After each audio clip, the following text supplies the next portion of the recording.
founders were purposeful. And today the word archaic Senate rules have come up. That implies something of tradition that some people would rally around and say, well, that's conservative, let's go off to tradition.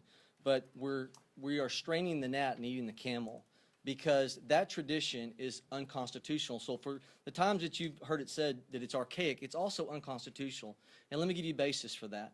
If you read Federalist 73, Hamilton talks about that they did fear the excess of lawmaking, but they believed in the unique structure of the Constitution that the veto pen of the president was what separated us.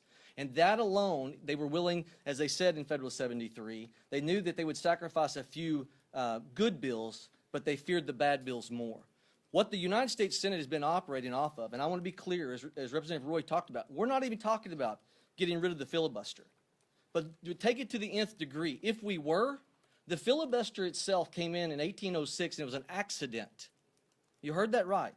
It was an accident in 1806 where Vice President Burr said something to a group of senators. They then did something that left them without the ability to close debate by a removal of a previous question issue. That's how we ended up with the filibuster. And when you read Jefferson's writings, he was explicit of not having the tyranny of the few, that with the veto of what Federalist 73 talked about, they believed that a simple majority was a proactive way to make sure things got done in this country. Think about, if you're purposeful in the Constitution, name the places where it takes 2/3. Constitutional amendments, treaty ratification. Do you notice they never intended for this? But let's not even go that far. Let's just go as far back as recent past where the talking filibuster was employed, as Mike Lee, Chip Roy are accurately talking about. I want people to understand that your senators are pushing back and say, we want to go on tradition. They are straining the gnat and eating the camel. It's unconstitutional what they're doing. And that's why you as a voter are frustrated when we get the majority, we're not able to execute on agendas. And whether it is through dealing with the talking filibuster, they determine the rules. That's what the Constitution says. The Senate determines their own rules.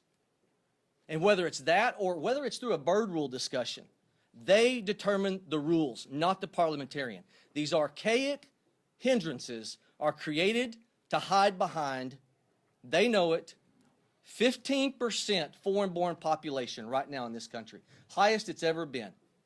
We're an outlier among the world of those who look at democracy as, we're a republic, but among even democracies, 46 out of 47 democracies in Europe require photo identification. President Trump is right.